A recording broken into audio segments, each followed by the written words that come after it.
right. Good morning and welcome to Web3 Wednesdays, where we chat through some of the complex and nuanced topics in crypto and Web3 at large so that you can stay ahead of the curve. So today I'm joined by Pedro Herrera, head of research over at DappRadar, a prominent dapp distribution store and data aggregator in the space with a prolific history of quant-heavy reports. Their recent games reports give some of the best consolidated overviews of the sector that we have to date and help shed a little bit of light on some of the macro trends that could underpin the next major movement in Web3. So Pedro's position at DappRadar, overseeing analytics and research, puts him in the perfect position to comment on that data, and we're keen to get his take on the matters. So Pedro, welcome to the show.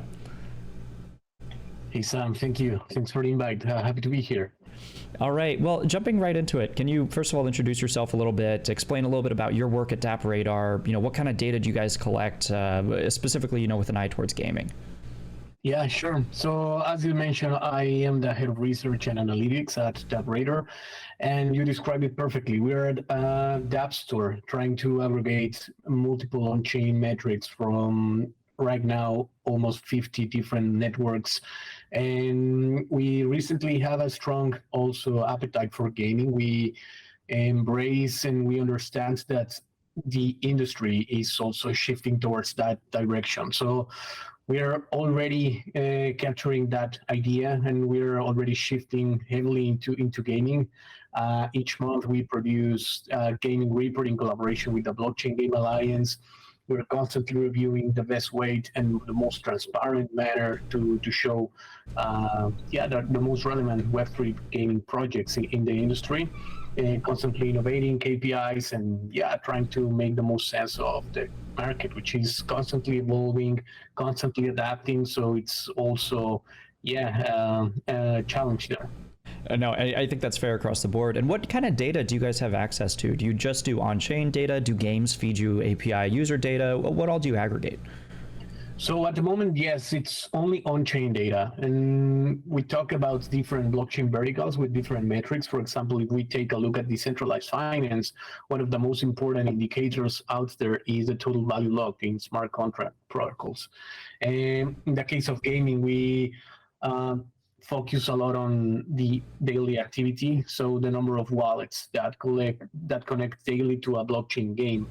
And in that matter of fact, of course, all the NFT activity, all the NFT trading activity coming from these games, we're also capturing. And we're in a process of implementing and trying to bridge that gap from Web 2 to Web 3, because as you might know, there's a lot of games that while they implement Web 3 technologies, they don't need to read a smart contract interaction, a wallet connected, right? So that's the part of the activity that it's still a challenge for us to get, and we're in constant talks with relevant teams out there in the industry to basically bridge that gap and be able to capture the full scope. Because as you mentioned, right now we're focused only on on-chain activity, but we're finding ways to capture the full scope, right? I love that. And I actually want to dig in more on that later too, because it's such an interesting problem, both for you and for games, to deal with this kind of on-chain versus off-chain data aggregation. So, one really high level question: in your recent reports, the gaming reports in particular, obviously, some of your headline conclusions seem to be that gaming continues to grow as a portion of on-chain activity, and it continues to get larger and larger as a portion of, practical blockchain applications. So what do you think is actually driving that trend? What do you think are the forces behind that? Yeah, that's a really good question. And actually, if we do see at the unique of active wallets, which is, again, the indicator to measure the retention and to measure the adoption of games, there is a slight decrease, but for different reasons. Actually, we see it as a positive because there is a lot of games I'm going to name Splinterlands, for instance. They started to remove a lot of bot activity from the platform, which is healthy in the long run, right? Because you're incentivizing proper human interaction and human engagement. And so there's that. And we also see what I call the exodus of talent from companies like Zynga, which were very successful building mobile games. But you also see that Square Enix is coming into Web3. And key people in different key players from the traditional gaming industry are converting themselves into Web3 advocates, and they're launching leading Web3 projects, which is super bullish to me. Yeah. Oh, no, go ahead. I was just going to say, I think that makes a lot of sense to kind of focus on where the talent is moving in the space, because it usually does then precede where most development will head. So I think that's smart to kind of keep an eye on where the big movers are actually dedicating corporate capital and talent. That's correct. And it's not human capital only, but we also track the number of investments into gaming and metaverse based projects, of course, only oriented towards blockchain, right? And there is also another positive indicator on that side, where the money flowing from VCs and private investors into metaverse and gaming projects is also at a very, very good level. In Q1 this year, we surpassed $750 million in investments, which is a vast improvement from the last quarter in 2022, when things were not so good on the macro and in any level. But that's also another positive indicator. So while the number of unique wallets connected to gaming might be, let's say, consolidated at around 800,000 daily gaming wallets, we see different success factors that will translate into long-term growth and long-term sustainability of this space, which is why we are very bullish and very expecting of what's going to be the next big wave in Web3 gaming. I think that makes a lot of sense. And two things actually that you said in there, I think a lot of folks would be interested to hear. So first of all, you mentioned this 800,000 number, right? The number of wallets on, in aggregate that may be connected to Web3 games. Yeah.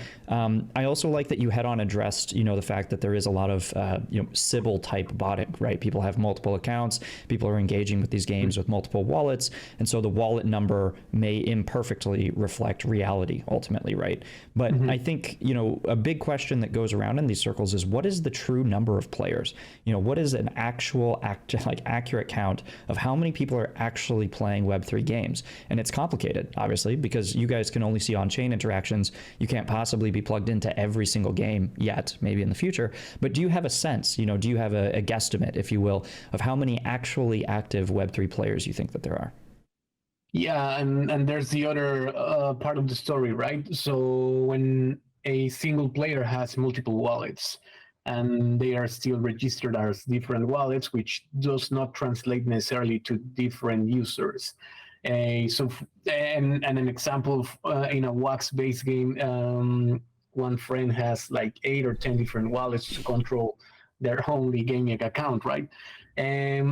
So I would, it's a very difficult question, but I would say I estimate there are at least 1 million Web3 gamers out there. This is the minimal, and this is probably considering weekly interaction. So you log at least one per week to play your game, which is, I think, a decent measure. And if we talk about daily Web3 gamers, we're probably looking at these hardcore gamers probably will be 300 to 400,000 daily Web3 gamers, and that's not a bad split, actually. That's not a bad split between the people who know about it and interact with the games versus those who play daily. Like, that's actually a pretty big portion then by that estimate. Yeah, and yeah, I mean, we're still at a very nascent stage, but there is also something really interesting happening. I think, and this is something I heard about in November at NFT NYC London from the head of gaming of Immutable Legs. He was talking about the third generation of blockchain game that it's coming, which is what we are currently seeing. So first generation was the very primitive games, not even just 2 clicks for mining and so on. There was not the fun factor. Then we see the second generation of blockchain game, which gave birth to GameFi and Play to Earn, which is the Axie Infinities, which is the Alien Worlds. This type of games that already entail a certain level of entertainment. It's not an idle click game, but they are not yet there in the level of what we are used to play as gamers just for the matter of having fun. The main core and the main objective of those games was probably from the economical standpoint. And we're getting to that point in time where we are going to see a myriad of blockchain games and AAA games led by, again, these OGs on the traditional gaming industry, leading that forefront and leading that new paradigm where the fun is going to be at the primary factor of why you go connect and play the game. Yes, if you can get a very rare skin or you can farm $20 in tokens each time you connect, I mean, that's an added value, but you're playing that game because of the sole purpose of having fun, which is also very, very bullish in my perspective. Agreed. And you know, as you guys watch all this data on chain, it may not be immediately apparent to the outside world that people are playing these newer games, right? Because a lot of them, as we know, will have Web 2.5 type login, or they may not interact with smart contracts directly in any way that maps one-to-one with user behavior. So from an analytics perspective, you know, what data do you feel that you guys are missing and you really want games to even maybe reach out and provide to you? You know, what do we need to be paying attention here for this kind of Gen 3, this wave 3 of Web3 gaming? What do you need on your side to communicate concisely to the public, like, look, this is a big deal, people are coming in, people are playing these games? What are you guys looking for? So yeah, we're trying to think and circle the spin in different ways. One solution that we have been discussing for quite some time now, it's an SDK that allows us to track the web interactions on top of these on top of the wallet interactions. So that is, let's say, a viable midterm solution that we're already thinking about, and I'm pretty sure that's going to get some traction towards the second half of the year. But there's also the sense of collaboration and openness in the space that it's very relevant for Web3 in general. So how we can communicate with our gaming partners and ensure that we are capturing their information as should it be, making it also as transparent as possible. I think it's going to be a combination of both, like collaboration with their teams also to understand how their software works, how their games truly works, and also how these new infrastructure pieces will allow us to bridge that gap between off-chain and on-chain. I think it's going to be a combination of both, and I'm expecting things to speed a bit up towards the second half of this year, in sense of more infrastructure, more technology that allow us not only to track properly the gaming activity, but also for the gamers. They will improve the user experience. They will build safer dApps. They will, and you get my point. So we're going to probably see a lot of these things happening this year already towards, the last months. I think that makes a lot of sense. And I mean, personally, as someone who also builds games, we would obviously want to cooperate with you guys, right? To push our stats into your, aggregator so that people can find our game. And so I think it's a neat little synergistic relationship we'll see come to the fore over here, the next 6 months or so. Thinking about that in a broader, more cooperative fashion around data, are there other data aggregators that you guys trust or that you personally trust, right? That you also look at to corroborate some of your data sets? Are there any other sources that we should be paying attention to out there? Yeah, I mean, it also depends on what are you actively looking for. For example, we're about to announce a partnership with BitsCrunch, which is an Indian-based project. These guys do amazing things tracking NFTs. So since we need to know exactly what's happening on the NFT market for NFT gaming, that is something that we could rely upon. And talking about games in specific, there are a few platforms out there like GameFi.org or like a Balthazar Marketplace, Footprint Analytics also do something. But I think the gaming side of blockchain is actually where there is more potential and more opportunity. And that's exactly why we're focusing most of our efforts towards that side. We want to be the leaders, and we're positive and positive that we're going to be able to become that by bridging that gap because of all the collaborations and partnerships that we have. And also, for example, with the Blockchain Game Alliance, we have a very good relation. So we have constant talks of how to make the space better for not only people looking for games, which are the gamers, but also for game developers, for people that are new to game, which is the best game to get their hands into and not get overwhelmed by, okay, I need to connect wallet, I need to be safe, and so on. So there's a lot of things to look into, and there are already some players out there. But I would say, talking about specifically gaming on-chain data, we're at a very, very nascent stage. And it's also because how convoluted this space, the gaming space is. You need to be tracking on-chain, off-chain. Then I have met also with a couple of projects that they are tracking the social performance of gamings in general. They are capturing the small sphere of Web3 games. So that is also something that we could think about in the future. What's your activity in your Discord channel? What's your growth on Twitter and these social media that are also important for following the space in Twitch? How are you streaming your games and so on? And one last thing on this topic is DAOs are also going to become a vital part of the gaming ecosystem going forward. Well, that's great to hear that. What's your take on it? I mean, once again, another bullish sign of these projects are properly understanding what's needed. Like, we're going from an era that we are going to stop being clients for brands, and we're going to be part of their communities through blockchain technologies. Fortunately, we're in a good place to be. So these games are also capturing that mindset and translating it into decentralized autonomous applications, which for me is super cool. One example is, for example, Alien Worlds. Alien Worlds has one of the most active DAOs out there for a gaming project. And we're constantly and we're already trying to identify what's really gaming activity, what's going to be DAO and governance activity.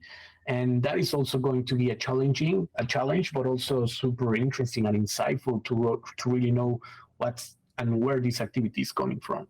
I love that take. Yeah, I mean, personally, we have contributors who participate in a number of DAOs as well, and we're bullish on the space and decentralized governance as a whole. So I'm excited to hear that from your perspective, it also helps drive forward this gaming narrative. Pedro, one question that I always like to ask folks is, kind of here at the end, you obviously have been working in the Web3 space for quite some time. You've seen the ups and the downs. Do you have any advice that you'd want to give out to, folks who are looking to build their own thing or participate in a large organization, just people trying to get into Web3? What would you, want to tell those folks?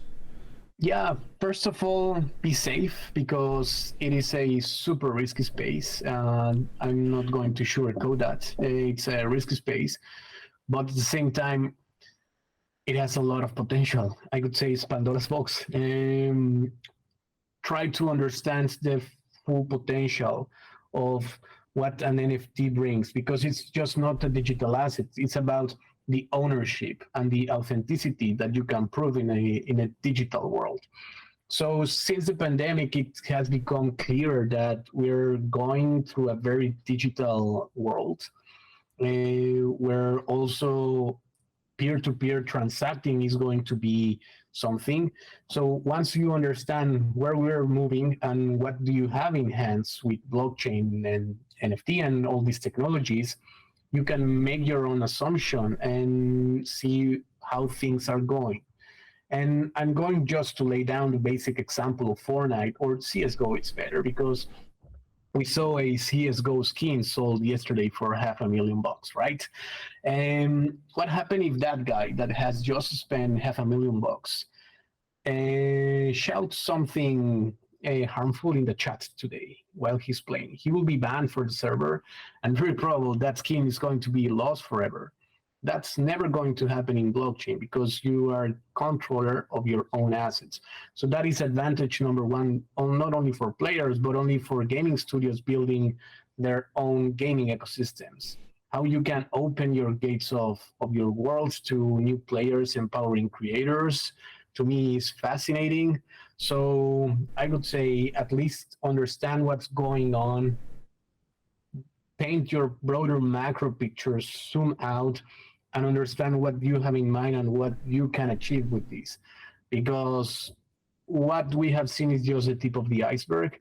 Not financial advice, but yeah, super bullish on the industry and super bullish on Web3 gaming in specific. Pedro, I love how bullish you are on this direction, because I obviously share the conviction, and I do think that the Counter-Strike example yesterday, you know, of the $500,000 skin sold, where it's not even an NFT, it's not even, you know, like a properly movable asset into any server outside of you know, Counter-Strikes. I think it's a phenomenal example of the direction that digital assets are going and the appetite for things like this that could be there in the future. So Pedro, many thanks for coming on and chatting with the viewers about your guys' work. Obviously, everyone will be visiting DappRadar to make sure that they're up to date on the most recent metrics and checking out your gaming reports to see where those are going in the future. And we'd love to check back in and you know, do an update every once in a while and hear where your guys' direction is. But thanks again for coming on.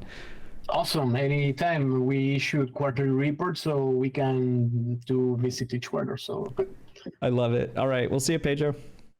Bye-bye.